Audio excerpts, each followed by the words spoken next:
everybody, and welcome to another episode of Reluctant Hero podcast. This podcast has been brought to you by Art Diversion, which is diversion for your mind to get the clarity of the inside. My name is Pauline Dugald, and I have been creating this podcast with an intention to inspire those who are listening with stories of reluctance, because I believe we're all on the mythological, metaphorical journey of hero's path, and we often find ourselves resistant to something. The resistance shows up in many forms and many ways, and we often need an extra push. And so I'm hoping that this podcast can serve as that little inspiration, that extra push in the difficult times when you are finding yourself on that hero's path and you might not want to continue, or you don't want to face those dragons outside and the opponents and everything that comes with that journey. But I'm hoping that the stories that people share, the guests that appear, and the voices that I heard on this podcast can inspire you a little bit more to continue going. And especially if you are a creative of any kind, this episode is specifically for you. I am today live on location at the Edwards Creative Law. This is the company that has been started in 2012, and it is in Canada. It is in Ottawa, and it's been started by Mark Edwards. He himself has been in TV production and also litigation law. And so he started this company in order to support creatives in their endeavors, how to structure, how to protect themselves better. And so today I have a conversation with his partner Byron, and we will go into different aspects of what the law has to do with creativity, because that could be one of the resistance points, to be looking at the creative things and considering the legal aspects of them at the same time. So Byron, please introduce yourself a little bit. Thanks, Pauline. Appreciate you coming out to our office today to have this conversation. So my name is Byron Pascoe. I'm an entertainment lawyer. I've been with Edwards Creative Law for a long time, and more recently became a partner at the law firm. And I'm from here in Ottawa, and work with people who are creative and creative businesses across Canada. Wow, it is a very interesting profession to combine the creativity and law aspects. Mm-hmm. So what kind of creatives do you usually work with? I work with musicians, filmmakers, visual artists, writers of music, of movies, of TV shows, of poems, really people who write anything, and then people who help to produce content that are written by themselves or other people. So a producer of a film that's written by somebody else or by themselves, people that help to create content in one form or another. Absolutely, that makes sense. And so if we are looking at the theme of this podcast, Reluctant Hero, reluctance on the hero's path journey, creatives, I believe, are on that hero's path more than others. They facing so many challenges. Yeah, it's very challenging to be an entrepreneur in any field, including the arts, that people don't like paying for art oftentimes. So it's difficult to have a financial, to earn money from being an artist. It always has been and may always will be, but there's, as years go on and different technologies exist, there's different ways to sell your art. Yes, that's my comment on that. Well, absolutely. It has been, the stigma of a starving artist has been existing for so long. Yeah. It's not a new concept, and generally within the arts there are people who find success how they define it, and people who aren't as successful. Because of the tools that are out there these days, it's the barrier to entry of being an artist, let's say in music, is very low. Anybody can record a song on their phone and get it up on the platforms, that day or shortly thereafterwards. There's over 100,000 songs that are uploaded to Spotify per day. It's very difficult to have your music be found, and there's just a lot of competition. So, within various forms of art, including music and film and television and visual arts, there's a lot of people out there in your own neighborhood and around the world who are trying to compete for people's attention, their ears, their eyes, their senses. So that increased amount of competition makes it even harder for people to have a financially stable career in the arts generally. Those tools also provide an opportunity to get to people, but it also means that there's other people who are trying to capture that same attention. Absolutely. Competition, easier barrier of entry, and hard monetization. That is essentially the bane of existence for an artist. It has always been like that in the past, though, too. People who were in arts needed to have a benefactor to support them in their endeavors. The biggest artist had some kind of large beneficiaries behind them. Yeah, and you know, same is true today for a variety of people. For example, if you're a filmmaker, you're only going to have your film made if someone helps to pay for the cost of it. If you're a musician, if you have a record label who's supporting you, who are paying a lot of the costs, you're more likely to, you have a better chance of success. In visual arts, if you have someone who's paying for your rent and your supplies and can help you to have an opening where people can come and see your art, you're more likely to sell your art. So regardless of the time period we're in, definitely people who have access to others who are able to financially support them have a greater likelihood of success. It doesn't mean that someone's more creative or a better artist if they have access to funds, but it does definitely help them to reach a larger audience and reach that financial success however they define it. That is a very interesting point. I have observed it over a long period of time, that it's not necessarily that your own talent or your own creativity or amount of talent that you have that determines your success. Sometimes it's a combination of being at the right place at the right time and finding that support and financial assistance. Yep, I mean, first off, art's very subjective, as you know, and within any form of art, oftentimes people say, oh, I can't believe this other thing was made, I can't believe this movie was made, it's, you know, I could write a better script, or I can't believe this song's on the radio, I can make a better song, right? You know, I'm at an art gallery and why is this here and not my artwork? So, you know, there is that perception that, you know, there's always something that could be better. There's always something that could be more creative. Why is that not being made available? Well, because of access to those, you know, those media and venues. I think there is some kind of minimal level of creativity that oftentimes is, you know, required. Not always, but oftentimes. And so, you know, if someone's a musician, they're realistically not going to get a major record label behind them to put a lot of money into them if they're just not a very good performer.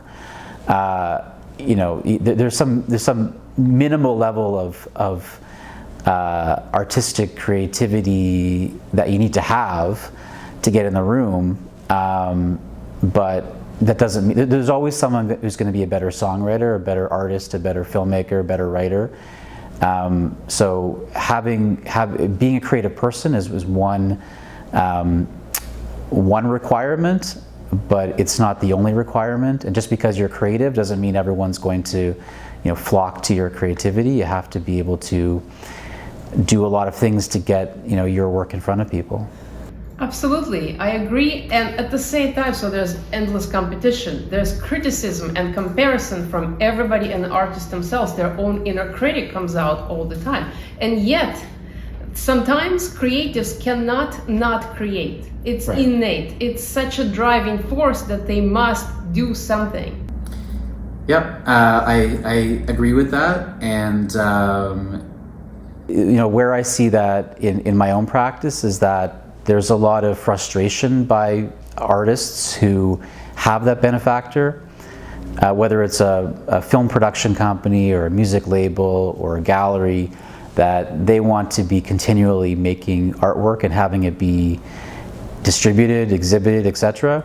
But the benefactor is restricting them by saying, no, we have to wait until the time is perfect, or we have to wait until you have, you know, more social media followers, or we can get the right media around. And it could take months or years for the art that was created, you know, years previously to be released, because the person who's investing in that release wants it to be done in the best way. So I hear from artists fairly frequently that they're frustrated, that they wish they could just release, you know, content whenever they want it. The flip side are the people who are completely independent and can release music whenever they want. And their frustration is that, I'm putting this out there in the world. I want to have it heard by a lot of people. I'm doing everything I can. How do I get it out there? So it's a bit of a catch-22. If you have people who are supporting the exhibition of content, oftentimes there are significant delays in when it's actually being released, and there's more people in the room who are deciding about, what the final product is going to look like. It's difficult to find the right balance. Even if you wanted the right balance of being able to make all the decisions yourself, most people don't have the financial resources to promote what they want when they want it. That is fascinating, because it is catch-22, and it is, and on one side it's a silver lining, but at the same time there's no shortage of frustrations. You're either frustrated because you are freelancing and you're not making money, or you are subject to the laws and regulations of your manufacturer. Right. Now, clearly there are people who found that balance. There's whether because of success of past projects or luck. So not everyone is in that, one side of the spectrum or the other. There are people who are very happy with the pace of their artwork.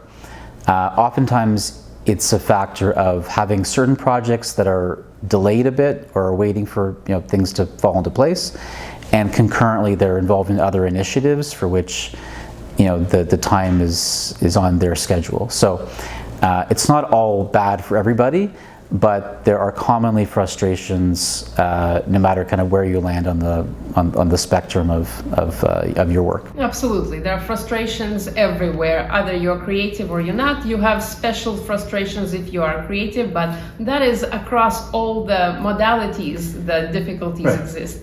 Yeah. And so at what stage do people or creatives usually approach Edwards Law? Well, I'd say that people who have a creative business oftentimes approach an entertainment lawyer, whether they're with our firm or otherwise, usually too late, usually kind of a bit later than what they maybe should have done, usually based on trust in the partners they work with. So for example, one of the things that any entertainment lawyer would help an artist with is their agreements with their creative collaborators. Oftentimes people assume the best out of situations that they're in. They may assume that people that they're working with are going to always be truthful and a good partner and share revenue and success equally. And then something happens, and then that partnership breaks down, and they wish they would have had some kind of document that outlined everyone's entitlements and obligations. So sometimes when it comes to partnerships that are breaking up or not working out, people wish that they would have documented the arrangement earlier. And you shouldn't feel badly that happened. It happens all the time. But one reason why people come to entertainment lawyers is to help them with their arrangement with their creative collaborators or their team. Sometimes too late, sometimes at the right time, sometimes a bit too early. But really an entertainment lawyer is there to help an artist outline their rights and obligations with the people that they're working with. That is interesting, because that showcases the resistance right there. Some kind of avoidance of going into this legal aspects. Where do you think this resistance comes from? One reason is trust, that they're kind of too trusting in the people that they're working with. Another aspect is that people have a misconception about how lawyers operate. They think that it's should be reserved for if you're getting a will prepared or buying a home, or if you are accused of a crime. Like there's certain things that people associate with lawyers because of television or because of art generally. There's a lot of books and movies and TV shows about people's relationships with the law, and so people kind of assume that those are the only times where you would connect with a lawyer, or they may think that it's just too expensive, which sometimes it can be. But there are definitely misconceptions about the role of a lawyer in your life as an artist, which may cause some reluctance to contact a lawyer. That makes sense. So when should a person really be in communication or start establishing a relationship with a lawyer? Yeah. In what stage of the process?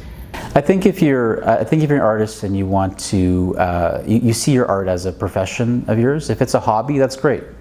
If you're a hobbyist who paints or who writes music on their own or with their spouse or their child or their friend, just for kind of as a hobby because it's fun, great, all the power to you, and that's excellent, and you probably don't need an entertainment lawyer involved. If you're planning for success with if you're planning to have your art be your career, you're planning for success for your art, I think at that juncture, when you've kind of established that you would like that to be what you're doing, it would be good to know of an entertainment lawyer.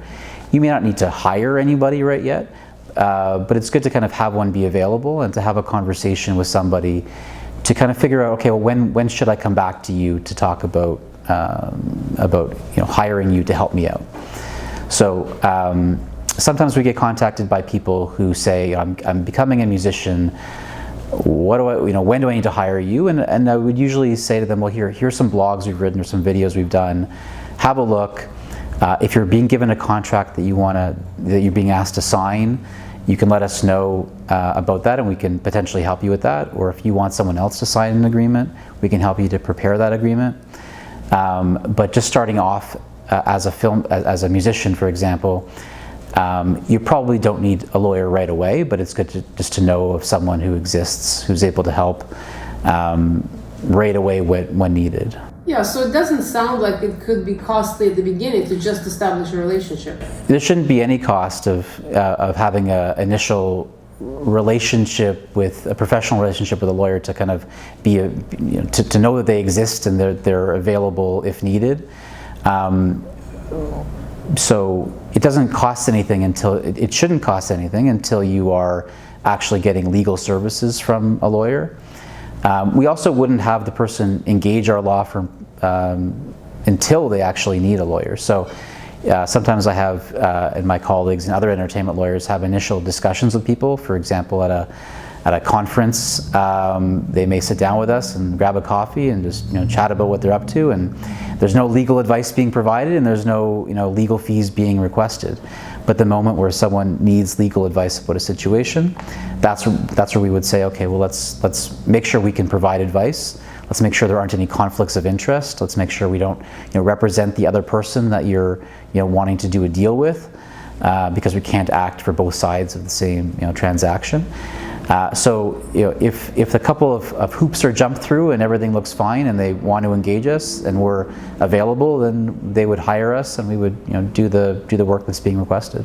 Right. So the clients that you're working with right now, at what stage of their creative process they are on right now? It varies drastically. I work, and any entertainment lawyer, including me, works with people at all levels of so-called success.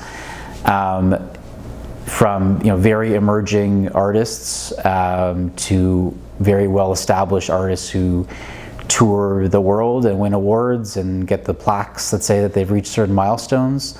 That's on the music side. On the film side, we work with people who create films that are in the few $1 million budget to films that have no budget at all, web series, documentaries, short series that are funded by some of the funds that are out there for supporting smaller projects, really kind of at all stages. So it's a very kind of wide scope.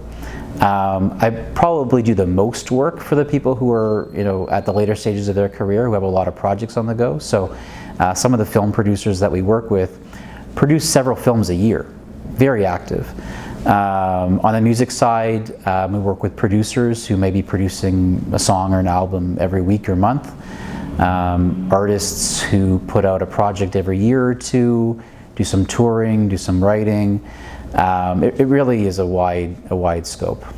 Yeah, that's interesting. So at the moment of deciding, at the moment when a person decides that this is what I'm going to do, this is my intention, when they're committed to creativity being their profession, that is when they should seek out entertainment lawyer. I mean, I think every situation is different, but generally speaking, when you're making that choice, it's a good idea at that point to know of someone to contact. I think that people that are in the visual arts space, who are, let's say, creating a logo for, if they're an artistic person who's paints and is interested in various forms of visual arts, and also is interested to provide creative services for businesses, for example, to create a logo or create a marketing campaign or a corporate video. Oftentimes for those kinds of people and businesses, what any entertainment lawyer would do is create a services agreement that outlines the obligations of the client and the responsibilities of you, the creative business. So a lot of the clients that any entertainment lawyer works with are service providers for so-called non-creative businesses. A creative person who's a great artist might have a business where they create logos for restaurants. Restaurants, they have chefs who are creative, but they're not a so-called creative business. So what we might do is help them to create a services agreement between them and their clients. And then if a client that they have has some questions or concerns about the agreement, what we might do is help them to understand the inquiries of their client. We might help to update their agreement. We might help to create a non-disclosure agreement for them depending on the circumstances. We might incorporate their company. So a common thing we do for creative businesses is set up their corporation. We might update their corporation's minute book with respect to investors coming in or out of the business. So there's a lot of creative work done, there's a lot of corporate work done for creatives and their businesses and other related services. So if they're hiring an employee, we might prepare the employment agreement between the creative businesses and their employee. There are a lot of things we do and a lot of things we don't do for creative businesses. If they're leasing a space, we don't review the lease. If they got in trouble with the law from a criminal situation, we're not criminal lawyers. If they need a trademark registered, we're not trademark agents, but we can refer them to relevant people. So for a lot of creative businesses, we're a bit of their legal quarterback. We do things that make sense for us to do, and we refer them to other lawyers and other service providers like accountants for their other professional needs. That makes sense. You got to be hyper-specialized in order to serve your clients better. Yeah. Is there actually a difference between the creative contracts and contracts for services or land leases or hiring people, etc.? There's some similarities with all contracts, setting up the parties of the agreement, who's signing it, dealing with important terms such as the governing law of an agreement, how you're dealing with a dispute, certain representations and warranties and indemnification clauses that relate to what you are confirming to the other party. There's some overlap with a variety of agreements, whether it's a lease or a music or film agreement or any other kind of agreement that's out there.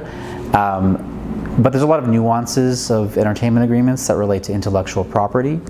So in most agreements that we work on, either that we review or that we write, it speaks to intellectual property issues of creation of intellectual property, granting of rights to other parties, whether it's a license or an assignment, dealing with financial considerations about royalties.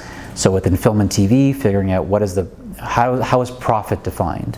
Who gets profit? Who gets money along the way when money is generated for the film? For music, there's a variety of different royalties that are associated with an individual who's a writer or a performer or the owner of a recording.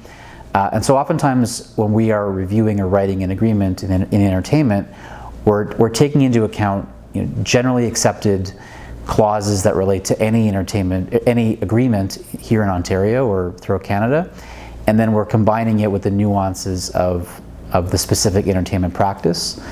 And so the combination of general legal insight and experience combined with the elements of the entertainment space that someone's in, that's where we land in what we're doing.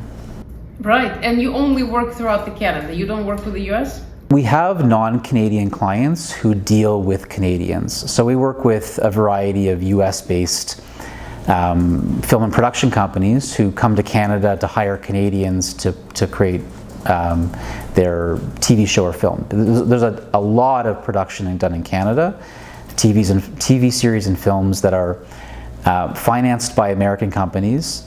They hire Canadians to do the work because of the Canadian dollar compared to the US and the Canadian tax credit system. So some might say that $1 American dollar can get you $2 worth of Canadian value. It kind of depends on the day, but that's a general formula. So we help Americans when they want to come to Canada to hire Canadians to make films and TV shows. Apart from that, our clients are Canadian. We are, so most of the people we work with are Canadian.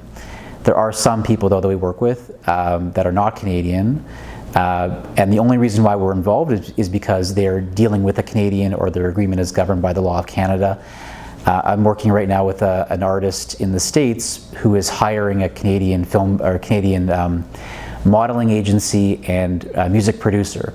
And so she's not Canadian, but the agreements are being governed by Canadian law, and the partners she's working with are Canadian. And so it's not that often in music that I'm working with non-Canadians, but it does happen like in that situation. Very interesting how we collaborate cross borders.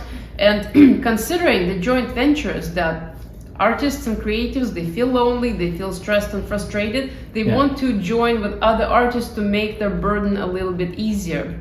But what are the things that they need to be aware of when they are joining forces with other creatives? So I'd say that being an artist is a team sport.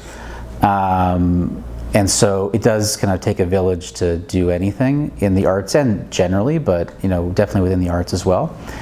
I mean, there are some examples of kind of one person army, let's say, who kind of does everything. They're kind of few and far between, and they maybe just don't talk about the people who are in the background to provide some of the supports that they have. But so when people are working with other people or companies, we get involved to help them to clarify their rights and entitlements with the other parties. The starting point is being aligned on expectations of each other. So I'd say that being an artist is a team sport. And so it does kind of take a village to do anything in the arts and generally, but definitely within the arts as well. I mean, there are some examples of kind of one person army, let's say, who kind of does everything. They're kind of few and far between, and they maybe just don't talk about the people who are in the background to provide some of the supports that they have. But so when people are working with other people or companies, we get involved to help them to clarify their rights and entitlements with the other parties. The starting point is being aligned on expectations of each other. So if someone says to us or any entertainment lawyer, I'm starting to work on an entertainment project with other people, can you help us to create an agreement that outlines our situation? Before diving into the agreement, we would want to make sure that they've done their due diligence with the other parties, that they feel comfortable working with other people. We wouldn't want to have an agreement be prepared that's never going to be signed. So we do want to make sure that they are ready to have an agreement before we actually prepare an agreement that they're going to sign. But if they are at a stage where they are ready to enter into an agreement with other companies or people, whether they're their family member, their friend, their neighbor, or someone halfway around the world, a lot of it is about, as I can repeat in different situations, about rights and obligations. So what are the rights of each person? What are the obligations of each person?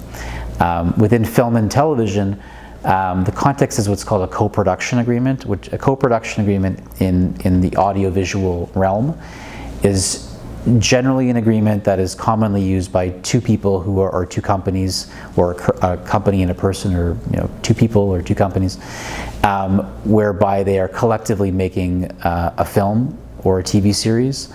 Sometimes one of them is the more creative producer, one of them is the more financial producer, or not. And those co-production agreements outline who owns this project, how are we dealing with expenses of the project, who's going to get paid what, who's earning what profit, who makes what decisions, what happens if there's a dispute, what happens if this project isn't made by a certain time. Planning for success and also planning for failure. If things work out, what are we going to do? If things don't work out, what are we going to do? If things take a while to figure out if they're going to work or not, how long are we going to wait? So sometimes there's a kind of a very short form co-production agreement between two entities, two parties, to deal with a future project which may or may not happen. And to your point about international, something in film and TV that exists is a so-called treaty co-production agreement, whereby Canada, one party is in Canada and one party is in a different country, whereby Canada and that other country has an agreement that outlines, that governs the relationship between parties who are making a film or a TV series together in order that it's considered Canadian content in Canada and considered content of the other domestic jurisdictions. So sometimes the agreements that we prepare for parties also need to take into account the treaties that Canada has entered into with other countries. On the music front, the relationship between parties are oftentimes in the form of a management agreement where a manager is being engaged to manage an artist, or a producer agreement where a music producer is being hired to produce a song or a record for an artist, or a record label agreement where a record label is engaging an artist to produce music for that record label, or a music publishing company where a writer and a publisher are working together to promote the writing, the compositions that the writer wrote. So there's a lot of different kinds of agreements regarding collaboration, and there's a lot of different ways that it could be set up, whether as a joint venture or a corporation that's being set up that's owned by multiple parties, or other types of structures.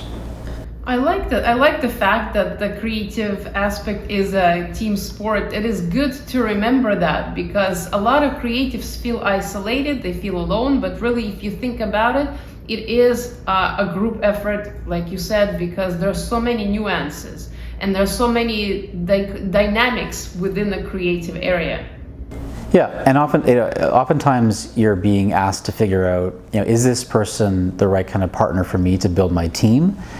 Are they my friend? Are they my mother? Are they my, referred by somebody else? There's a lot of we'll call momagers, so moms who are managers of artists. So I work with a lot of moms of musical artists. Not as many dadagers, but that's what it's called for a dad. But yeah, oftentimes picking the right person can make or break a career. It's a professional marriage to have a manager. That's kind of the how people kind of refer to it as. You're kind of married to your manager professionally. And so sometimes we deal with management divorces. Sometimes in some years I deal more with divorces than marriages. But picking the team is very important. Oftentimes you have a bit of a leap of faith, that things are going to work out. And sometimes they work out because it was a right fit. Sometimes they work out because people were at the right place at the right time. Sometimes the dynamics of the team doesn't work out, and it had not because of the actions of the people, just because of what's going on in the world. Before, if a manager and artist were about to go on a long tour right before a pandemic starts and a pandemic gets in the way, that kind of impacts your planning, and that's not something that really is something that everybody could really plan for. So there are different dynamics in the world that impact partnerships in the entertainment, but a lot of it is about finding the right person who can solve issues with you and are going to respect you and your opinion, and they're elevating your career. It's a tough thing to find the right team. And when you have the right team, it's about figuring out, how do I properly incentivize this person to, be on my team, and hopefully, good relationships can come out of that due diligence process. Yeah, when you brought up the managers or papagers aspect, it reminded me of Michael Jackson and his story and Jackson 5, how the father was the manager first, and that's how it started. A lot of famous artists had their parents be involved, some of whom led to conflicts with their parents. Britney Spears, for example, not that I work with her. But what I often say to a family is, your first job is as the mother or father or whatever, guardian. If that doesn't come first, then there's probably a problem here. Sometimes a parent is kind of an interim manager that helps you to figure out, I'm talking about music, but if a parent is a kind of an interim manager, their goal really is to help you to find someone who's more appropriate. But along the way, oftentimes a lot of responsibilities and paying for things fall on the parent or spouse of an artist. Yeah, that makes sense. Of course, you start small, but then you have to set your sights up high in order to professionally grow. Yeah. And so, My next question would be, we already looked upon some of the misconceptions that people might have about law, that it's too expensive to deal with a lawyer and they don't want to really consider that because they're trusting the people where they're working with. But what are some of the other misconceptions people might have about the law, especially when they're creative? I guess that they just don't need it. I mean, that's generally the expectation. I don't need this. I'm not a superstar. I don't need a lawyer. I don't need whatever else. Like, that may be one perspective, that I'm not important enough. You know, there's an imposter syndrome, which is a big part of the arts generally, and part of imposter syndrome, that you feel like you're not, worthy, is that you're not worthy of having a team, a manager, a lawyer, accountant. But like, it would be, in many cases, not all, but in many cases, helpful to have someone help on those fronts. So just generally thinking that you don't need it, and when you might need it, you'll know. But oftentimes it's a little late. So sometimes we're dealing with, I guess an example without being too specific, is that sometimes we're involved in situations where people have signed a contract that they should never have signed, for so many reasons, mainly because the person they're signing the agreement with is just not a good person, or a trustworthy person, or who lied to them. So sometimes we get involved after somebody signed a contract, and we help them to explain what they signed, help them to get out of that situation if that's possible, or just to try to renegotiate something. So sometimes people think that something isn't important enough to have be reviewed by a lawyer, and then it becomes important enough, and they wish they had gotten advice earlier. The other thing too is that a lawyer is not the only person in the ecosystem who can advise on a contract. If you're a filmmaker and you are being asked to sign an option agreement with a film producer, if you're a writer, if you write scripts and a production company wants to work with you, and you get an agreement from them, for sure, I mean, definitely the best case scenario is talking to a lawyer about it, an entertainment lawyer.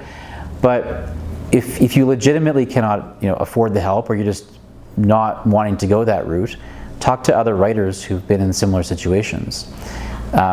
There's not a ton of new agreements in entertainment that haven't been around before. Usually if you're an artist and you're being asked to sign something, someone else has signed something very similar, maybe even with the same company. So there's other people out there who can help you to navigate that process. It doesn't need to be a lawyer. Preferably, the kind of best case scenario, you're talking to colleagues and also a lawyer afterwards, or you talk to some colleagues, they help you to understand what you're being asked to sign, and then you go to a lawyer and say, here's the agreement, here are my few questions, I'm looking for some very targeted advice about these specific issues. That also can keep your costs down, depending on the circumstances, but I would say that if you're comfortable with it, talk to other people before you hire a lawyer, and you may find that you just don't want to hire someone for that circumstance. But people don't do that sometimes because they're nervous or embarrassed, or want to keep things confidential. If you want confidentiality, that's something whereby you get from a lawyer who wouldn't be telling anybody about your contract. So kind of part of the price in paying a lawyer, or part of what you're getting, apart from the specific advice, is that you're getting confidentiality that you're not getting if you're asking your friends about an agreement. That is huge. What you said at the beginning is that people they minimize themselves and they don't think that they're important enough. That Right. is so huge, because you are cutting yourself at the knees if you're thinking, I'm never gonna become successful, so why even bother? Instead Right. of considering, you could be successful if you fully commit and decide and really set on this path. Then so many things are possible. So it's interesting how I think people might have a misconception of the lawyers because it seems overwhelming. Like there's too much information, there's too much variables out there when it comes to law. People might think that the experience of hiring a lawyer to review an agreement is too complicated, too confusing, will take too much time, it'll delay the process from happening. And that's a misconception that, well, it's generally a misconception. It will take more time to sign an agreement. You know, if you got an agreement to sign and you signed it right away, it's done. If you go and hire a lawyer to help you out, it's going to be done, but not, you know, immediately. So that is a factor that, you know, that is a true conception of hiring someone to help, is that it will take longer than if you just sign it right away. I don't think that's a reason to not hire a lawyer, but it is definitely part of the process that it's going to extend the time. I think a related, you know, point I want to make is that some people assume that if they're asked to sign a contract, that if they go and get legal advice, that the person who's offering the contract is going to feel like they're not going to like that you did that. They're going to feel like, oh, the opportunity is going to be lost if I hire a lawyer. Or if a lawyer says, you know what, this agreement is okay, but here's some things I would suggest changing, the person may feel like, well, if I ask for these things, then the opportunity is going to be lost. That's a very common misconception early on for people, the first time or two that they're signing an agreement. And sometimes an opportunity is lost, and sometimes that's a good thing. So, you know, just recently I'm in a situation whereby someone was given an agreement. I think it's really inappropriate that they sign this. I think they shouldn't be signing this deal for kind of, well, I think it's a bit of a scam that they're being asked to kind of fall into. And so, you know, my suggestion is that in that situation, is that, you know, we should be doing a lot more due diligence. And if it turns out that this is not a real opportunity, you should not be signing anything with this person, let alone, you know, talking to them. So sometimes agreements are lost because a lawyer gets involved. Most of the times that an agreement is lost because a lawyer is involved, it's probably a good thing that nothing was ever signed. But back to the point about, you know, if I ask for something, is the opportunity going to be lost? I feel like I'm sure all entertainment lawyers are frequently telling people that these things that we're suggesting that you ask for, they're reasonable. They're industry standard, they're normal, they're consistent with what you were told. You deserve to ask for these changes to be made in your agreement. And if the person who offered you the agreement doesn't listen to you or make any changes, that's a pretty good sign that they'd be a pretty bad partner. So, you know, part of the process with giving people advice about an agreement is to help to do some due diligence about their future partner. And yeah, it can sometimes lead to agreements being lost. And that is, you know, part of the conception. If I hire a lawyer, this opportunity could be gone. I just don't believe in that mentality for the reasons I've outlined. No, that makes sense, and it's actually exactly the same in the world of relationships and setting up boundaries.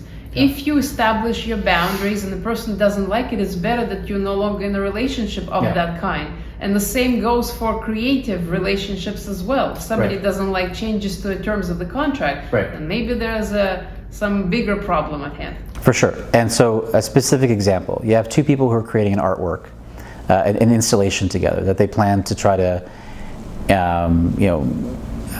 replicate and sell as a product, and, you know, try to get it into a gallery. And if one person says to the other, you know, how are we going to arrange the decisions here? How are we going to arrange the revenue that's generated? If the other person says, you know, let's not worry about that. We'll deal with that later. Then you make the goods. It becomes a successful product, and the person who is asked to figure out the financial situation says, well, I think it should be a 90-10 split in my favor because this is my idea originally. And the other person says, well, it should be a 50-50 split. We're, you know, working on this together. You know, that conversation should have happened before they did anything together. So, you know, that happens in a lot of different artistic media, music being a common one, where it's good to figure out what your split is on a composition of, you know, what the allocation is of ownership before you start working with somebody. That's not always the case, and usually it's figured out kind of afterwards, but it's a good idea to ask people what their expectations are of you and your music, or of you and your art, or you and your story, you and your creative product before you start working with them. Because, you know, if they keep delay on that conversation, it sometimes leads to outcomes that are, you know, inappropriate. And you sometimes kind of lose some leverage if you deal with this too late. So definitely kind of having a conversation early on. Maybe you don't document it formally right away. I mean, I think you should, but maybe you don't. But at least having a conversation about everyone's expectations on control, expenses, revenue, credit, those kind of things come up all the time, and they're better to figure out proactively.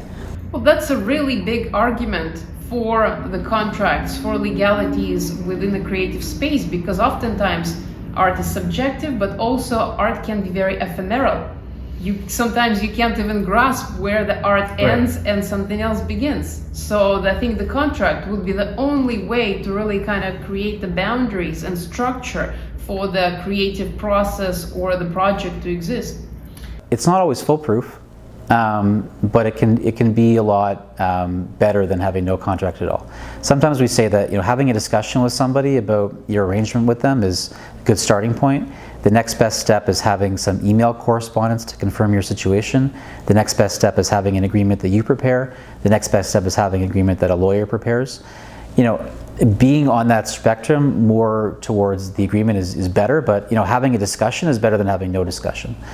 Better than an email thread about your arrangement is better than having a verbal discussion about it, which is better than having no discussion at all.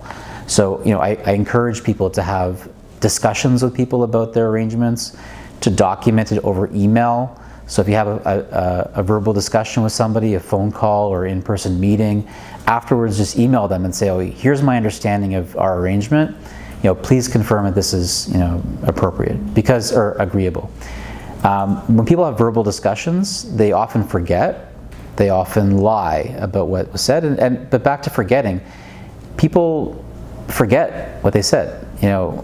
What did you have for breakfast yesterday? Like, who knows? But so if you do a project and you work on it for years, and you just may forget some of the aspects that you discussed. The other thing is that having a written agreement just deals with more stuff than a verbal discussion. And having an agreement that a lawyer prepares usually deals with things that you wouldn't have ever even thought of. So when people are creating, let's say, a band agreement with their musical band, I might say, tell me all about your arrangement. Here's 50 questions to think about. Answer these questions, come back to me, and then we'll prepare an agreement that is consistent with how you answered all these questions that I gave to you. And if they just had a discussion about their arrangement, they probably didn't cover most of those things that I asked them to think about. So, have a discussion, document it in some kind of way. If you're able to, have a lawyer be involved to help you to kind of navigate that process. But it starts with a discussion. That is a great point about the value of documentation. That can be the very first step for any creative who is, even if they don't want to really look at the complexity of the law, just start documenting. That is the simplest way to consider that. And so I want to move into a different aspect of creativity, and that is online space. A lot of creatives are now going online, promoting themselves on social media. Yeah. What are some of the tips or some of the things that they should be aware of when doing that? So whether you're a creative or any kind of business, if you have a social media presence, only upload content that you own. Don't take screenshots of other things. There are a lot of royalty-free websites that have images for various situations that, if you're going to use it, get a subscription, document that you have a subscription. But taking other people's content is a pretty golden rule for any kind of business. Sharing other things in stories, like on Instagram or Facebook, are a little bit different. But really, if you are uploading an image that is expected to kind of stay around, don't use other people's content without permission. The content being images, video, sounds, music. So that's kind of an important rule for anybody. If you're a creative, put yourself in the shoes of the people that you're taking from. We have clients who are photographers who've had magazines use their photos to promote, to advertise for products and services. Like, completely, first off, it's copyright infringement, and it's completely inappropriate. But as a creator, you should be the first one to realize that if you're using someone else's creativity to promote yourself, you shouldn't do that without permission, and compensating them in some kind of way that, or however you get consent in advance in writing. The other thing about social media, again, creative or not, is don't say something that you may regret. Things kind of stay online forever, sort of. It's difficult to delete things that are on the internet. Google yourself, see what's out there. Do an RSS feed of your own name, of your company's name, like a Google alert or something like that. So, you're notified by email whenever your name pops up.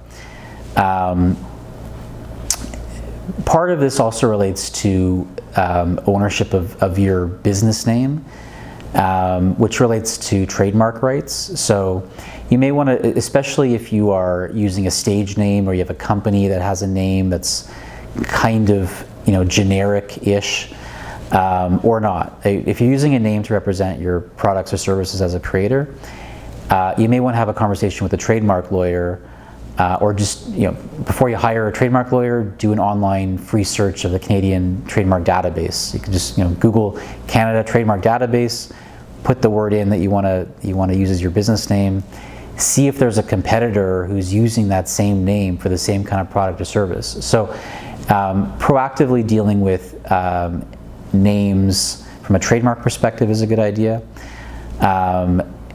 which sort of relates to social media, because if you have a name of your business, you also want to make sure that you have access to that word or association of words on the key social media platforms. There's some websites out there that kind of can tell you if the name you've chosen is already taken or not for a variety of things. I'm often searching on websites that sell domain names to see if things exist. So some of it's a bit of recon, some of it's a bit of trademark protection, both because you want to stop people from using the same name as you, and because you don't want to infringe someone else's rights. Someone else has the right to use that same name in association with the same service in the same geographical region. You don't want to invest in your branding and then later on get a cease and desist letter from a lawyer saying you cannot use this name. So it's both to make sure your investment is protected, and also to make sure that people don't copy you. There's just a variety of trademark related considerations when promoting a name in association with your own services. So to kind of recap, don't put things online that you don't own. Don't put things online that you would regret later on. Make sure you know who has access to your social media logins, so that you can access them as needed. And make sure that the name that you're using to promote your services is something that you are legally allowed to do, and try to generate some protection around the use of that name in association with your services and products to proactively stop someone else from using that same confusingly similar name in future. What happens when, so we're dealing with Canada and US? Yeah. The trademark law probably is different for US and Canada? Yeah. So if the company exists in Canada and somebody else decides to start the same company in US, there's nothing that would stop them, right? So trademark laws are by jurisdiction, and so oftentimes if you are a Canadian company who has clients in Canada and the US, one of the best ways to protect yourself, this is not legal advice, is to register a trademark in both Canada and the US with respect to your name and or your logo, with respect to the products and services that you are selling and potentially intend to sell in both jurisdictions, because you wouldn't want a competitor in the US to be using the same name as you or something confusingly similar. Generally speaking, a lot of artists and creative businesses, like their clients are everywhere, and so Canada and the U.S. are definitely the primary markets to make sure there's no current parties who might try to stop you from using that name, and those are two relevant jurisdictions where you'd want to make sure that no one is later on picking a name that's confusingly similar with your name. For some musicians I work with, we work on an international trademark strategy so that in relevant jurisdictions where they tour and have merchandise made, that in those jurisdictions they have a trademark registered with respect to their artist name and sometimes their artist logo. So, kind of the best advice from a trademark perspective is to get a consultation with a trademark lawyer to say, here's what I plan to do, here's where I plan to do it, what do you think? And so that can save a lot of time and money. Sure, it costs money to get a trademark legal consultation, but it can be a very valuable discussion that either encourages you to use that name and take some steps to protect yourself, or to choose something entirely different, or to, in some situations, add another descriptive word to your name, which also relates to the name of your corporation if you are incorporating a company, to make sure that it's a distinct name, because if it's not, if it's the exact same name as another corporation in your jurisdiction, and sometimes beyond, you're just not going to get that name approved as your corporate name. Makes sense, and that's a great advice. Talk to trademark lawyers for more information. That Right. is very solid advice, no matter at what stage of the development of creative process you are.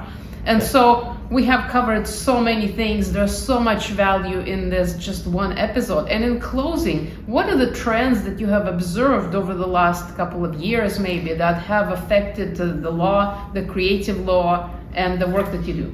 I guess the general trend is that it's easier for people to make and communicate and sell art, and it's easier to steal other people's art and call it your own. So my thought there is that you want to kind of continually be looking around to see if people are taking the art that you've created.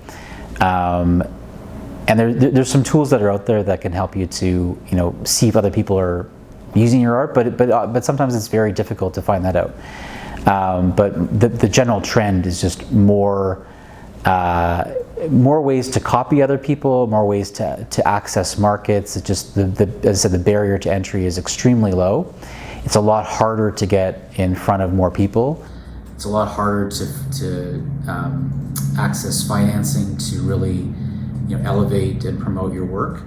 You have to be you're an entrepreneur. Being an artist is a business. Finding the right people. It's easier to scam people. So that's a trend. I just kind of see more of that. Like literally in the last week, there's been 2 situations of what I would put in the category of a scam. So not to deter people from being an artist, but there's definitely a lot of due diligence that should be done when picking a partner. So those are the general trends. I mean, there are changes in the law that happen very, very, very slowly. And so it's good to keep up to date with copyright laws and the jurisdiction that you're in, here being Canada. I'd say if you find the right people, find the right niche of an audience, and figure out how to find different ways to monetize the art that you're working on, it could be a very meaningful career that you can have. Well, that is beautiful, and this is a great message for all creatives. You should continue creating. Creativity, if that's your passion and that motivates you, then you should continue doing that. You should be closely examining your relationships with others, joint ventures, partnerships. You should be talking to a lawyer at some level, at some time. The sooner the better, from the discussion we've had. And you should be also keeping your eye out on what is changing in the marketplace as well. So that is a very well-rounded advice for anybody who is in a creative space. Be the best that you can. Do the due diligence of setting up proper structures and systems for yourself, and continue going. That would be my message. Success, however it's defined. I was in a conversation this morning on this exact topic, where someone who's invested in different people's musical careers, their kind of advice for themselves is that persistence can lead to success. But success is defined by different people in different ways, and that's okay. So what's important is to make sure that you and your team define success in the same way and has a similar outlook on how you want to deal with people, on your timelines, on your expectations of each other. If you're inconsistent with your team about the definition of success, no one's going to find it. Yeah, that is such a good thought. And in general, success is such a personal thing, and we're always striving for something outside of ourselves and looking for external validation, and then get criticism. And as a creative, if you are resistant to criticism, that's gonna affect your art and your creation process. You need to stay grounded. And the systems such as law provide that opportunity for being grounded, I believe. So that is how I see it. So it's amazing. So thank you so much for all of your advice, for all of your information, for all the tips. And hopefully this will make it easier for people now to understand what the law, creative law, is all about, that it's not difficult to engage a lawyer at any time of the process. Mm-hmm. And the lawyers are there on their side, and you don't have to think about the litigation law or a fraud law or anything like that.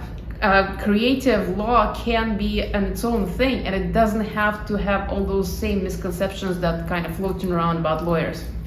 So. Agreed. Thanks for having the conversation. I appreciate it. Yes, thank you very much. And for all the listeners and those who watched it, thank you very much for your attention. I hope you got a lot out of this. This episode really held in itself all the things that you need in order to wrap your head around legal aspects of creative process. So thank you very much, and we'll see you next time.